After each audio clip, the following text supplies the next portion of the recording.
যুক্তরাজ্য আওয়ামী লীগের সাধারণ সম্পাদক সৈয়দ সাজিদুর রহমান ফারুকের ছেলে ফায়াজ রহমানের বিয়ের অনুষ্ঠানে আওয়ামী লীগের সাবেক 4 জন মন্ত্রী ও প্রতিমন্ত্রীকে দেখা গেছে। লন্ডনের O2 এলাকায় এক হোটেলে তাদের একসঙ্গে দেখা যায়।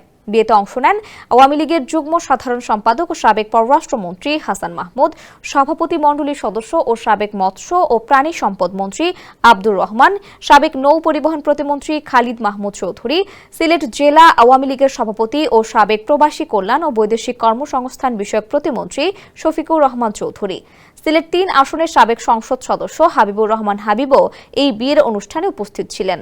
গত বছরের 5 আগস্ট গণ-অভ্যুত্থানে ক্ষমতাচ্যুত আওয়ামী লীগ সরকারের সাবেক 4 মন্ত্রী প্রতিমন্ত্রীকে এই প্রথম একসঙ্গে কোনো অনুষ্ঠানে দেখা গেল।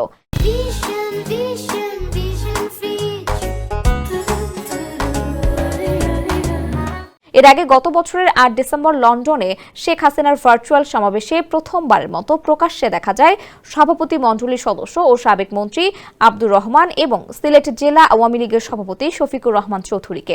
এবছরের 2 ফেব্রুয়ারি লন্ডনে আওয়ামী লীগের কর্মী সমাবেশে দেখা যায় সাবেক প্রতিমন্ত্রী খালিদ মাহমুদ চৌধুরীকে। 30 মার্চ লন্ডনে ঈদের জামাতে প্রকাশ্যে আসেন আওয়ামী লীগের যুগ্ম সাধারণ সম্পাদক ও সাবেক পররাষ্ট্রমন্ত্রী হাসান মাহমুদ। আগে থেকে গুঞ্জন ছিল তিনি বেলজিয়ামে ছিলেন। লন্ডনে অধ্যয়নরত ছেলের সঙ্গে ঈদ করতে তিনি লন্ডনে আসেন।